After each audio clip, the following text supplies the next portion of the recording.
The only member of Congress who is a graduate of Turning Point USA as a contributor, just like myself, is my beautiful friend, Congresswoman Anna Paulina Luna, who's reminding us today that we can't just wallow in the misery and heartbreak of what happened to our dear friend Charlie Kirk.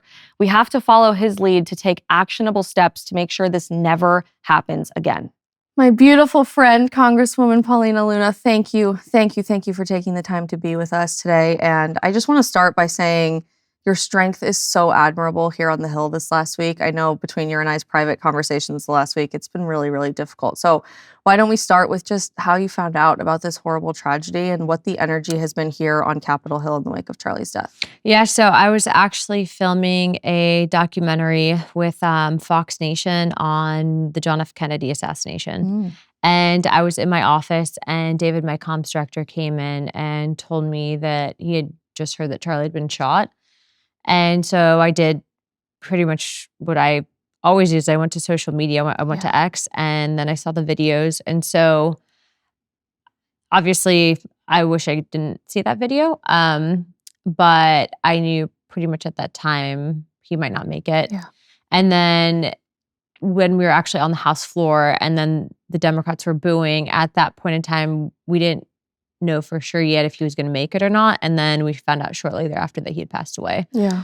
Officially. So, there's a lot of people that are obviously on the Hill offering condolences and everything. But I think I share the same frustrations that the American people do, that there's a big difference between, using this to post on the internet and say that you stand with Charlie and his message. And then if you're actively choosing to not do anything about it, in my opinion, you're using this for the wrong reasons. And I know Charlie, the one thing that he was always talking about is going after the funding, ensuring that you're basically cutting off the head of the snake in that sense. And so we need to do that. Yeah. I think that if people genuinely care about Charlie and what he stood for, they would understand that this is the time to take action. Yeah, there was this clip that went pretty viral on X just a few hours after everything happened, where there was a moment of silence held by the speaker.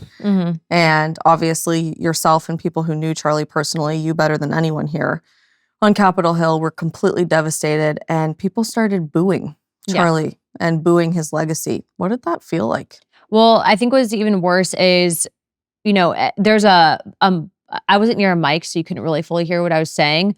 But the minute they started booing, it wasn't even that they're giving it a chance. I mean, we could have done that. I don't care if anyone else was if a left-wing person was assassinated, I would have said, okay, let's pray for that person. You don't boo that. But I think what was even worse is that, so on the floor I said, you guys own this. It's your fault that this has happened due to your rhetoric.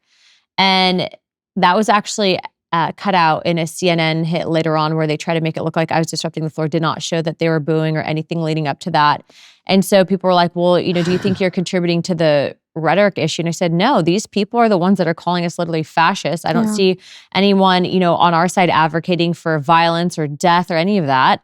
And they should own it. And so I don't make apologies for that. And so, I think a lot of people were more horrified that that we weren't allowed to pray on the floor, which is crazy. It literally says in God we trust above where the speaker sits. And so if we're not going to be able to pray, then why do we even have that up? Yeah. Is the first thing. The second thing would be is why was that behavior allowed? I think by the speaker at that time too. He should have immediately come down on that, and he didn't. And then thirdly would be that you need to push back. You can't, I'm all for unifying the country. However, there needs to be consequences for this. And there's been plenty of people, I've seen it, I've referred them all to the FBI for law enforcement, saying that Charlie's family deserves to be murdered, asking for the assassination of President Trump, of other conservative influencers and voices. And so, in my opinion, if these people aren't going to do anything about it, then they're also a part of the problem. Yeah, we did our episode about that yesterday, that this fringe, really insane rhetoric coming from people like Destiny or Hassan Piker is becoming a lot more mainstream. And now, these Twitch people. Yeah, all of these streamers and everything. I got news for you. Those people are going to be seriously investigated. I just actually this morning saw that clip, and it went right to the FBI. Good. And they should probably lawyer up. Yeah, appropriately so. But what's really scary, I think, for so many of us that have been doing this for a long time, is these ideas are now becoming mainstream. They're making their way into CNN broadcasts and MSNBC and CBS News. They're being shared by members of Congress here on the Hill. I mean, Ilhan Omar's comments in the last few days have been just insane to see on social media. And I think the average person is just unaware that that's become such a normal conversation to have in the halls of the United States Congress. Can you give us just a member's perspective into what that shift has looked like? So there's a big difference. I know people are talking about hate speech. Charlie was against any form of banning speech in general. However, the social media apps and platforms, as well as network broadcasters, have a certain guideline that they have to adhere to if they want to maintain licensing with the FTC.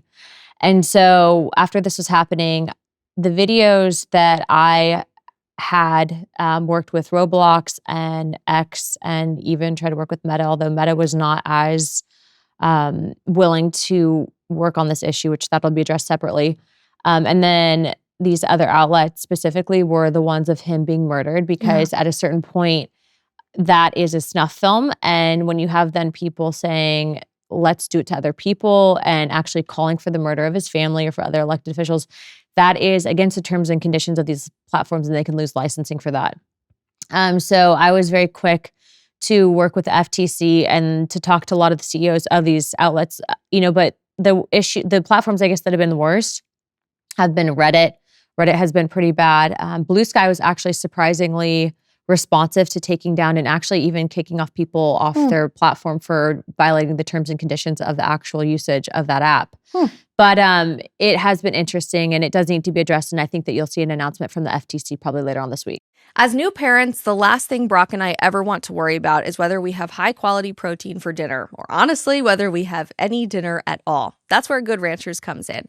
It's like having a personal butcher who delivers premium meats right to our doorstep so that we can focus on what really matters every night, those precious baby snuggles and actually getting a decent meal on the table without heading to the grocery store chaos. It's 100% American meat and sourced from local farms and ranches all over the country, and they are incredibly flexible. You can pause or delay your boxes at any time, which makes a world of difference for me as we jump on airplanes all the time, including in the next couple days. And if you use my code Isabel today, you will get $40 off plus free meat for life. That's code Isabel, ISABEL, for $40 off plus free meat for life when you start a new subscription at goodranchers.com. Welcome to the table. I'm glad action is happening on that front, but I think the big question everybody's having moving forward on other legislative action and executive action as well is how we appropriately address these left-wing organizations, Antifa, these radical groups, all of these little cells that are popping up around the country saying we need to do more of these things, and the Reddit threads and the Discord chats and everything contributing to Charlie's assassination, but also potentially other political violence in the future. What does that look like? Yeah, President Trump has said this, and I hope he does it, and I think that the speaker needs to fully back it. And if he doesn't back it, I think that I will, again, probably be the person to sound on the mic on that, because I think the American people need to know. But these organizations, specifically those tied to outside entities, countries, potentially terrorist organizations, need to be defunded.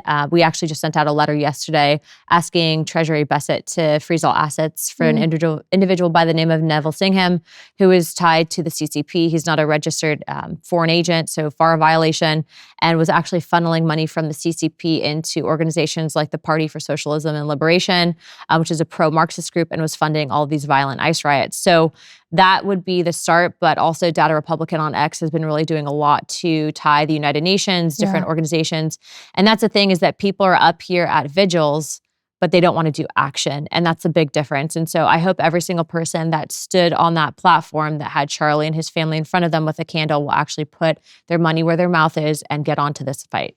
Yeah, I think this concept of it being so widespread in particular is so shocking, right? People think about this as an isolated incident or one particular horrifying tragedy, but you have so much experience going into the intelligence services and the declassification work that you've been doing. Can you paint a picture for us of what we reasonably should be concerned about? Yeah, so I think that it's very likely that these people were groomed. And when I say that, they were recruited and radicalized with the anticipation of causing violence and or assassination.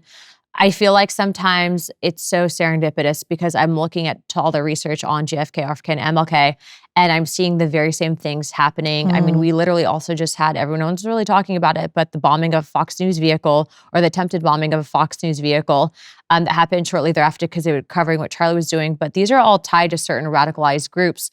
Now, I didn't like what the Biden administration did with blanket labeling Christians and Catholics as domestic terrorists. Totally. This is way different. You know, those people weren't murdering people. Those people weren't targeting, creating violence in a way to suppress other people's rights and views. And in my opinion, that's a civil rights violation, right? And so I'm trying to update that statute as well, but I can't do it alone. And so it's been a really interesting time to see how people are processing this, but then also I'm going to have to, I think, drag the entire conference in this direction. And it's going to be a big move, but I think I have a lot of friends that'll help me do it. So how do we do that? How do we drag people with us? So I think that we need to start with a call to action. And so I'm going to be I'm doing some things behind the scenes, and I hope that they move forward in the right direction. And then if not, I'm going to go public with it. Especially since becoming a mom, my skin started looking so tired and so dull because, let's be honest, I really just don't sleep at night anymore. Bags under my eyes are like oversized luggage. And these nonstop work hours have just contributed to that even more, especially as we've been trying to get the show up and running. I was honestly getting really frustrated trying different products that just weren't working for me. And that's when I finally discovered Boncharge and their red light face mask. And wow, it has been a total game changer for me. Boncharge is an amazing wellness brand that creates science-backed products using ancestral wisdom with cutting-edge research. Their red light face mask has become my sacred self-care time. Every night before I start getting into bed, I use it for just 10 to 20 minutes while I'm watching the news and doing research for the show for the next day, and even just when putting Isla to bed, which is actually quite the funny visual as she's looking at me with this terrifying red light mask on. Brock loves to make fun of it, but it's a good family laugh every night. It's super lightweight, it doesn't get too hot on my skin, and it uses red light and near infrared to boost collagen and elastin production. My husband likes to steal it every once in a while too for his skin. Don't let him fool you. Men love this too. What sets Boncharge apart is that they actually removed the circadian and sleep disrupting blue and green light that the other brands have in their masks. It is just red light, which means you'll still get a good night of sleep if you use it in the evening. Plus, it is zero EMF radiation and it has zero flicker. Since using it, my skin has looked so much healthier. I'm glowing again. Those tired new mom fine lines are non-existent. And this is backed by over 4,000 peer-reviewed studies, which to me as a scientist makes a whole world of difference, and they have zero negative side effects in all of these peer-reviewed studies. Don't take my word for it. Go try it yourself and go to boncharge.com and use coupon code Isabel, ISABEL, to save 15%. That's BONCHARGE.com, coupon code Isabel for 15% off. This comparison to JFK, RFK, and MLK is really interesting to me because the media the right-wing media does seem to sort of be painting this broad brush. I'm seeing a lot of really interesting cartoons on social media of Charlie giving speeches in the same hand gestures as Martin Luther King Jr. and comparing this to an I have a dream moment for our generation and moving forward. On the back end, what do those similarities look like? Yeah, so you had someone that was largely influencing not just a small group of people, but created a national movement, which is what Turning Point had done. Dr. King did that with the Civil Rights Movement. I would argue, though, because of the fact that we have social media, that Charlie's messaging, though, was going global. And I think that that's a big thing to remember, and that you now have people in other countries that are also saying like, hey, this is wrong. This is not the American way. And they're not even American. But not just that. I mean, he was able to impact young people, mobilize the voting effort. I think was largely responsible for why Gen Z turned out in the midterms, and then also had the ability to predict the political tides and shifts. And I think with Dr. King and this assassination, I mean, they're both taken out because they're speaking the truth and they were seen as threats. And you cannot tell me that that's not what happened with Charlie. You have blanket admissions now. They're trying to say that, this coward that assassinated him was a right-winger. That's not true. And that's increasingly becoming more and more evident. You had an admission on Discord that he did the murder. You have multiple family members coming forward as to why he did it. We know that he was dating a transgendered individual. There is the radicalized belief within that community that, Christians and or right-wingers were going to remove their existence, which is simply not the case. Simply asking for not grooming a child is a big difference. And so ultimately, you're seeing a lot come out in this. But either which way, what happened to Charlie was straight up demonic. Yeah. Last few questions for you, because I know you have a very busy week appropriately taking action on all of this. You mentioned this string of trans violence, and this has been something I'm hearing a lot of rhetoric about the last few days, especially given the last few weeks, what we saw at the beautiful Catholic school in Minneapolis, Minnesota. That seemed to be driven by a lot of this behavior. The Nashville school shooting recently in our country's history seeming to be driven by a lot of this behavior and the mental instability associated with that. Do you think our country's approach to the LGBTQ issue and community is going to change in the next couple of months because of this? I don't know if it's going to be the country as a whole, but what I will tell you is I have a number of people that I work with and associate with that are, gay. And what they're saying right now is that this is obviously not reflective of that community, but also too, in the same sense, you have this group that for so long was pushing. I mean, if you think about it, even 10 years ago, this was not like Thanksgiving discussion topics. No one's going into Thanksgiving saying like, let's talk about transitioning children. I mean, that was just like such a far-fetched conversation. Yeah. You have this group that because of the fact that the Republican body said, hey, no men and women's sports, we're going to protect young girls, protect young women specifically that are fighting, are working so hard to become athletes. And that's something that because of actual physical differences at a biological level, it creates an unfair circumstances for competition. That somehow if you're standing up for women, that you're then anti-humanitarian in regards to how you're viewing trans people. And that in itself is just a bizarre argument. Yeah. And so I'm in a job where the rules are pretty black and white. You cannot oppress the rights of others in the name of one small group. And as a result of what's happening now, they're using, and by they I mean like the very radical fringe left is using Charlie's message saying that he was, creating violent words and he was creating hate speech, and that therefore coming up with a excuse as to why it was okay for him to be murdered. And at the end of the day, murder is murder. Yeah. And it should never be something that people should try to reconcile with or make excuses for. And so I think as a whole, I think that this is a very serious topic of discussion. I think a lot of people don't want to talk about that because, they're afraid of being canceled. But the fact is that a number of violent crimes in the last couple of years, actually, I was looking at the stats, specifically crimes targeting kids have been from people that were transitioning. And so I think that it's a really important thing that we need to be addressing, but also to look at who those people were associating with, because I'm not saying that all people transitioning are creating these mass murders, but I will say that these people specifically were radicalized.